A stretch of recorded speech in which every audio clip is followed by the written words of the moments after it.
Reddit, what's some of your cringiest high school stories? Surprisingly, I didn't have many, but one from freshman year sticks out. I was really good friends with this kid Andy. We had sort of a friend group, but he and I were particularly close. Everyone used to ask all the time if we were a couple. I really liked Andy, but he wanted to just be friends. Cool, no problem. So it comes time for the homecoming dance, and I had talked to most people in my friend group about asking Andy. Everyone agreed it'd be fine because we're super close and he would obviously say yes. So after school one day, I go meet this friend group where we normally met. At this point, I had truly, madly, deeply convinced myself that Andy would definitely say yes. So I ask him in front of all of our friends if he wants to go with me. Andy just kinda shrugs and goes, nah. So I'm like, oh, aren't you going? He confirms he is going. So I ask him if he is already going with someone. Nope. So finally I go, do you just not want to go with me? And he's like, yeah, pretty much. That one still crushes the soul a bit. Worked up the courage to ask a boy out. He reluctantly said sure. I then asked if he'd want my number so he could call me sometime.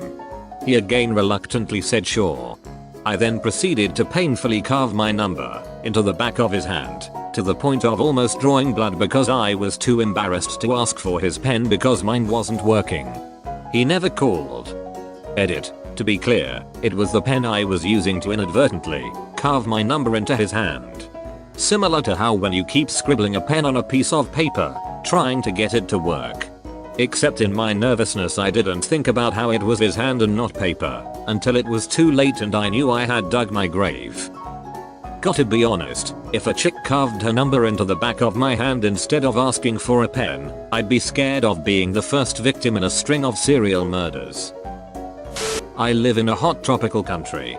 But I was fat, so I tried covering it up by wearing a XXL DC hoodie everywhere I went, even under the hot sun.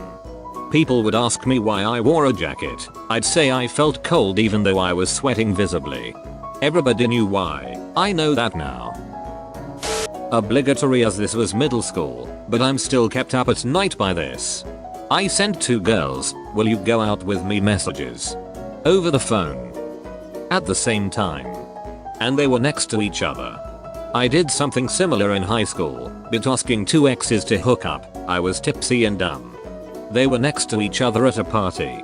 That worked out much better than it should have. My man. When I was 14, I had a crush on this girl.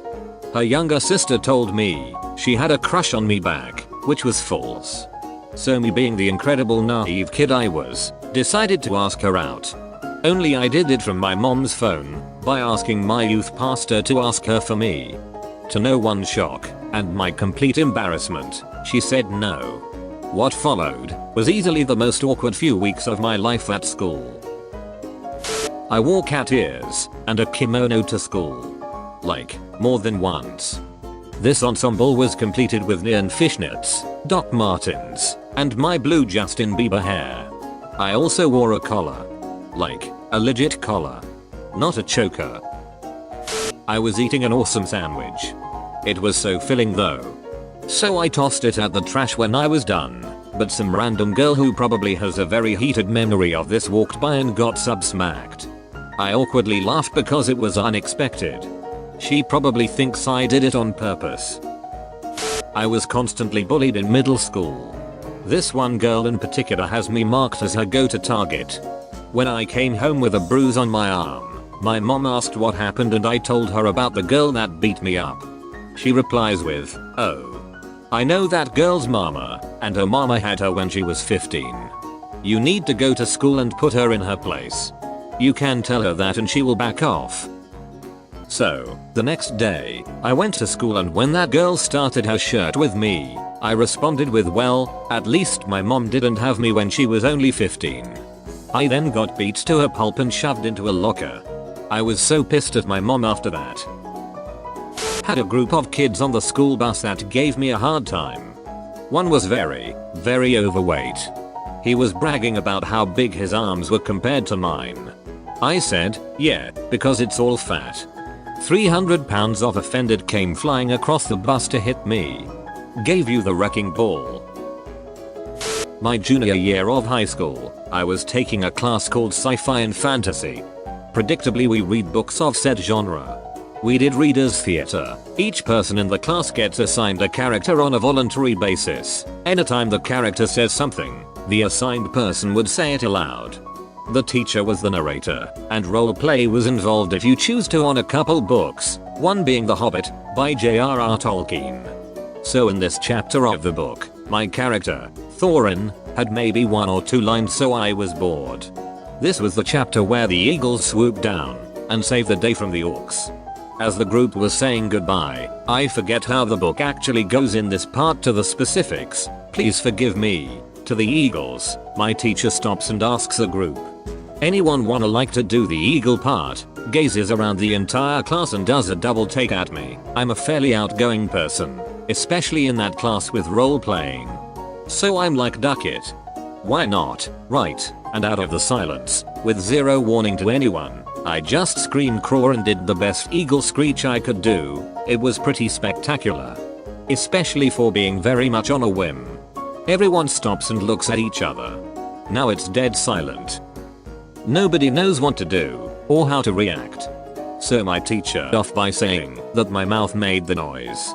Tried to emulate the actual fart with pretend farts for about 30 seconds. After each pretend fart, I'd say, no, that wasn't it, let me try again, all while sweating nervously and shaking. AII freshman year of high school, duck and kill me. The trick is blame it on someone else. It worked for me in 5th grade. Sorry, Chris. Don't tell nobody, but the real trick is to turn around and look at the person behind you. They are already looking forward, so they can't really look back at you. All they can do is also look backwards or to the side, and with each deflected glance you're one step closer to innocence. Similar story, but in 5th grade. Our entire class got in trouble, and we had to do a worksheet in complete silence for about 1.5 hours. One student made a noise and was sent out of class, so teach wasn't messing around. My friend and I ate multiple burritos at lunch about 30 minutes prior and it was settling in. In complete silence with a pissed teacher staring at everyone, my friend ripped the longest fart I've ever heard. It lasted about 4-5 seconds, and it was loud as all hell. No one said a word. A few minutes later, it hit me and I ripped a few short farts, but even louder in sound. Again, no one said a word. Complete silence after both farts. After class I laughed until I cried. Funniest day ever. No one was even impressed. Back when sour candies were all the rage, me and my friends would see who could hold the most in their mouth for the longest time. As someone who likes a challenge, I ended up shoveling a handful of those super sour toxic waste candies into my mouth. Unfortunately, what I failed to realize is that sour stuff causes a lot of saliva production.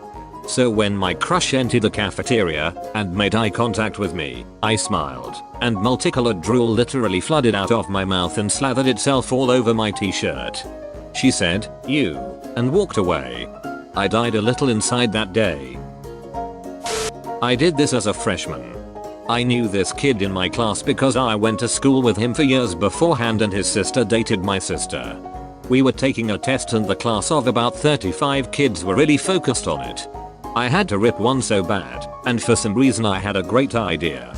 I got his attention by throwing pencils and pens at him. Annoyed, he looks at me like what? I locked eyes, did that pushing really hard face, maintaining eye contact, and just let loose as loud as I could. Everyone heard, but I immediately went back to the test so they all thought it was him because he couldn't stop laughing.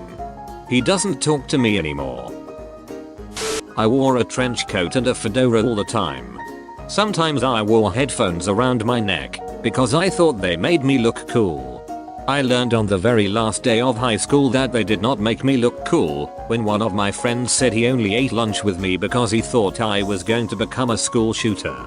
And he didn't want to die. Freshman year, had a crush on this really pretty blonde girl in my algebra class. After weeks of thinking how to talk to her and asking my parents, they convinced me to just ask for her phone number. So one day after algebra is over, I was waiting for everyone to leave.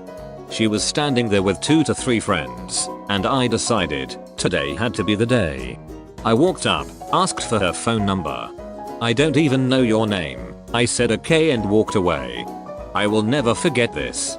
Can I go back in time and kick myself in the balls? Maybe I'm lucky that's the worst that happened. Saying okay and walking away there wasn't a terrible move. You probably looked pretty confident asking in front of other people, and saying okay would come off like you didn't even care that she turned you down.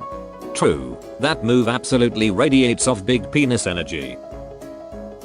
A few weeks ago, I was walking out of a convenience store in the city, and as I was coming out half a dozen kids in fedoras, jeans, and some with glasses came streaming around the corner and almost knocked me over while going into the store.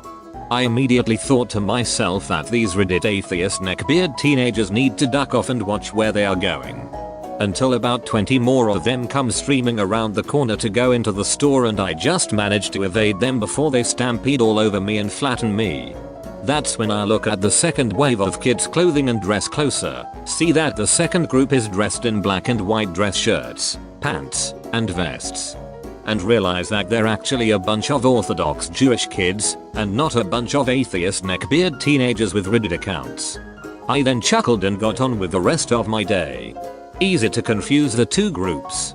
Although, usually I can tell the neckbeards apart by the smell. When you're close enough to smell them, you're close enough for their blade. While you were showering and applying deodorant in order to attract vapid females, I studied the blade. I was bullied a lot in junior high by jocks. One of them sat behind me in class and kept trying to slide things down the back of my pants. Finally, I snapped during study time, turned around and shouted, "No. I won't go out with you. I keep telling you I'm not gay. Why don't you date a girl or something? Jesus Christ." I got in trouble for swearing. The words gay and Jesus Christ were swear words in 1982 Virginia, and the jock beat the shirt out of me after school. Later in college, he came out as gay though. Can you teach me the homo-inducing dragon shout? Now you gay. My teacher didn't like me, but I really can't recall why. One day she calls me to the front, asks me to go help in the office. Odd request, but okay, I head over. When I arrive they are clearly surprised to see me, so they send me back because there is nothing for me to do. I return to class to find the room empty. The teacher next door sees me, tells me they all took a walk to get ice cream and offers me to sit in their class until they return. When they come back, everyone has a cone or a bowl and the teacher won't even look at me. She never acknowledged leaving me behind and purposely ignored me the rest of the day. My fellow students assumed I had done something wrong and were not very nice. It was one of the worst days of school I ever had and I was just a little kid. Duck you, Mrs. Pauly. That's not cringy, that's ducked up. That's a ducking crime. Went to a party 5 hours early, oblivious. A girl is inviting everyone to a party Friday night. I live out of town a bit and not entirely sure if I can get back in for the party, so I just hang around after school. A buddy tells me he's going early because he plays sports with the girl's brother, so I should just come early to hang out. For some reason I think early is like in an hour from that point. So I head over about 5 PM to meet up. I knock. I hear "come in." So I head in. I see the girl and her brother inside and I say, "Buddy said he's coming early and said I should come over." They are like, "Okay dude, come in and sit down if you really want to." I do. They are setting the table for dinner, with their parents. Going to have a nice family dinner and then clean up for the party. They ask me to join them. I say yes, because at this point I'm totally over my head. I eat with them, help with dishes, watch a little TV. Soon they are all good to go. The parents head out and the night goes forward like nothing weird happened. Next Monday, I'm butt of many jokes, but people forgot about soon enough. Should have joined the parents on their date. They looked at me like I was the special needs kid from the